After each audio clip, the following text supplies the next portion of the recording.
Bismillahirrahmanirrahim. Assalamualaikum warahmatullahi wabarakatuh. Anak-anakku, kembali lagi kita akan belajar fikih.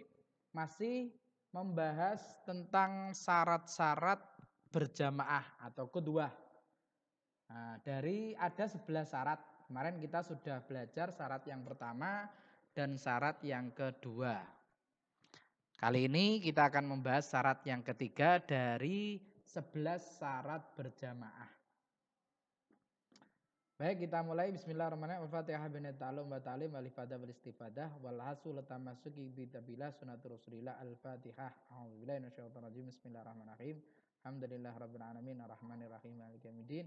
Iyyaka na'budu wa iyyaka nasta'in ihdinas siratal mustaqim siratal ladzina an'amta 'alaihim ghairil maghdubi 'alaihim waladdallin. Rabbighfirli wa li walidayya wa lil mu'minin amin. Bismillahirrahmanirrahim. Wa qala mu'allifu rahimallahu ta'ala wa nafa'ana bihi bilumi bidaraini amin. Wa qala radhalanhu faslun wa min suruti kedua, dan termasuk syarat-syaratnya kedua asalis yang ketiga adalah wa alla yakuna ma'muman. Wa alla yakuna, dan tidak ada atau tidak sedang menjadi imam itu makmum. Jadi tidak boleh menjadikan makmum sebagai imam. Tidak boleh menjadikan atau kita mengikuti makmum. Ya, kita tidak boleh mengikuti makmum atau menjadikan makmum itu sebagai imam. Contohnya bagaimana? Misalnya ada A, ya kan? Kita sebut A. Ada si A. Si A itu dia makmum masbuk, dia berjamaah dengan jamaah di masjid, tapi dia makmum masbuk. Kemudian jamaah selesai, dia berdiri melanjutkan, datang si B. Si B datang, dia mengikuti si A. Si B menjadikan si A sebagai imam. Boleh? Boleh. Kenapa?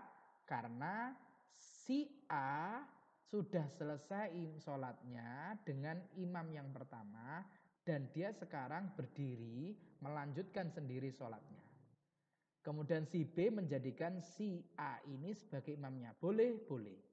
Yang terjadi sekarang adalah pembahasannya si A menjadi imam, si B menjadi makmum. Sah. Lah, yang disyaratkan di sini tidak menjadikan makmum sebagai imam. Datang si C, itik.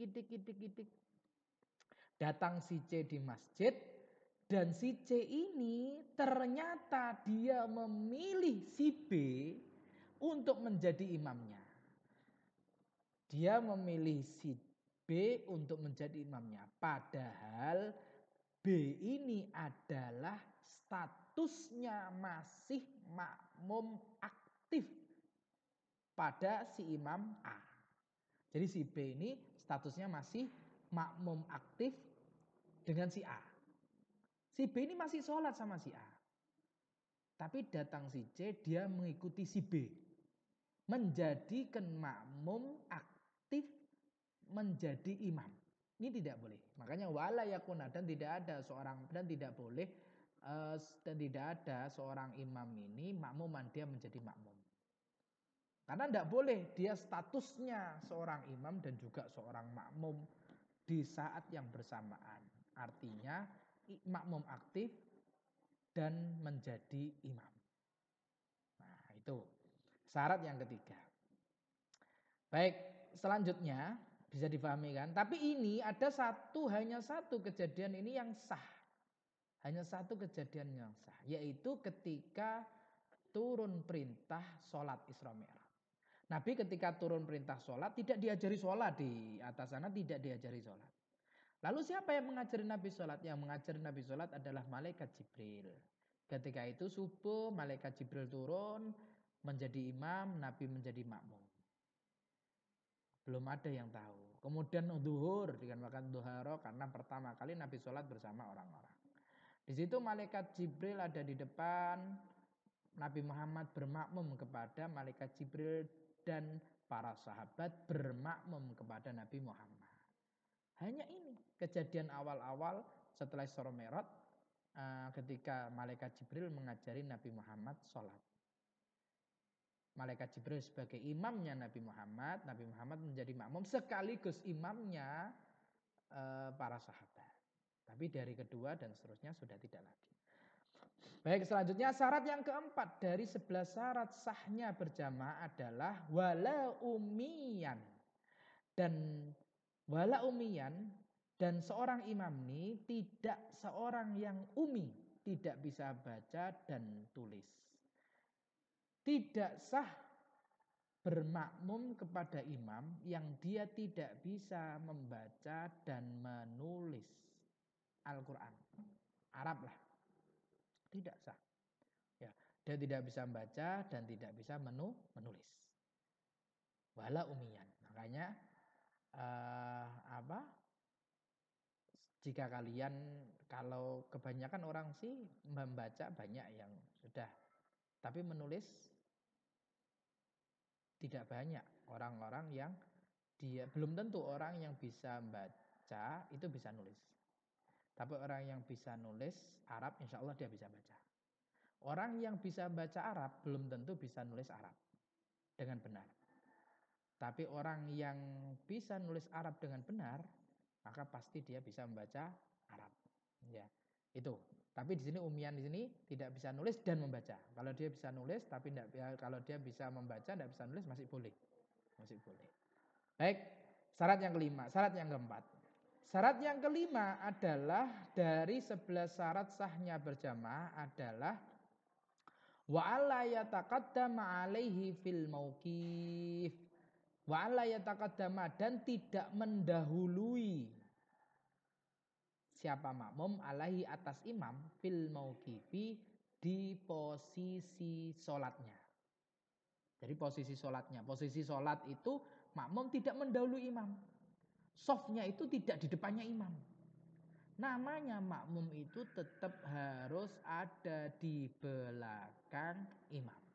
Jadi wala yataqaddama, tidak mendahului di posisi tempatnya. Ini yang banyak orang salah kaprah. Ketika berjamaah 2 orang itu sejajar. Padahal jika berjamaah sejajar, oke tetap sah, tapi makruh. Artinya dikhawatirkan di salah satu gerakan sholat, makmum ini mendahului fil mauqif, mendahului di dalam posisinya imam. Sehingga tahor, mengakhirkan sedikit, bukan sama persis. Ya, jika makmum di dalam posisi sholatnya dia mendahului imam, walaupun itu sebagian daripada sholat yang dia lakukan, maka sholatnya tidak sah. Karena disyaratkan wa alla yataqaddama alaihi fil mauqif. Bisa dipahami? Oke, syarat yang kelima. Tidak mendahului di posisi imam. Ya. Sehingga bisa dipastikan harus benar-benar makmum itu tidak mendahului posisinya imam. Posisinya imam.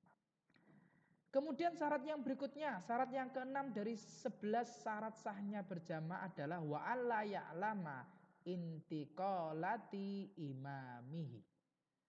Setelah tadi disyaratkan imamnya itu bukan seorang makmum, imamnya harus bisa baca nulis, kemudian wala yataqaddama dan imamnya ini tidak mendahului posisinya. Syarat yang berikutnya adalah wala ya'lama dan mengetahui intiqalati imami, perpindahan gerakan imam. Imam dari berdiri ke ruku, dari ruku ke itidal, itidal ke sujud, sujud ke duduk, duduk ke sujud, perpindahan ini mengetahui. Nah, intiqalat ya'lam ini mengetahui, bisa mengetahui secara langsung melihat imamnya atau mengetahui sebagai orang yang mengetahui gerakan imam. Jadi bisa mengetahui imam langsung atau mengetahui orang yang mengetahui gerakannya imam. Tidak cukup dengan atau tidak sah, tidak cukup dengan video. Melihat TV, tahu gerakannya, misalnya ada sholat hari raya di Istiqlal, kita di rumah. Oh, saya mengetahui gerakannya imam, imam di syuting, imam di video jelas. Saya tahu imam ruku, imam sujud, imam duduk, saya tahu semuanya. Sehingga saya ingin jamaah dengan imam di Masjidil Haram, dengan imam di Istiqlal, saya dari rumah. Tidak sah, tidak cukup, harus mengetahui tanpa perantara yang memungkinkan berbohong. Nah, jadi mengetahui langsung atau mengetahui makmum yang melihat imam. Ya, jadi makmum ini melihat imam. Kita mau tahu, atau makmum ini melihat makmum yang melihat imam. Boleh.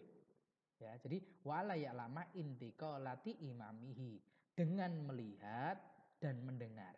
Melihat secara langsung melihat imam, atau melihat orang yang melihat imam, atau melihat orang yang melihat, dia melihat orang yang melihat imam dan seterusnya, melihat atau dan mendengar, mendengar suaranya imam. Makanya biasanya kalau kasusnya itu biasanya jamaah-jamaah yang putri, ya, jamaah putri itu ditutup rapat, ditutup rapat. Jadi jamaah putri tidak bisa mengetahui gerakan imam sama sekali, atau gerakan orang yang mengetahui gerakan imam. Tertutup rapat, hanya mendengar saja. Itu tidak sah menurut sebagian ulama. Harus mengetahui, sehingga kalau ada jamaah putri, oke, ditutup satir, tapi satirnya itu agak sedikit dibuka, atau ada sedikit satir yang transparan, supaya sebagian, satu saja ada jamaah putri yang bisa melihat gerakan imam atau melihat gerakan orang yang melihat gerakan imam, maka jamaahnya sudah sah. Kalau suara kan sekarang ada mikrofon, ada mukabbar, ya kan, suaranya menjadi jelas. Itu syarat yang keenam, yaitu mengetahui perpindahan gerakan imam. Syarat yang ketujuh kita akan bahas di video selanjutnya. Sekian dulu. Assalamualaikum warahmatullahi wabarakatuh.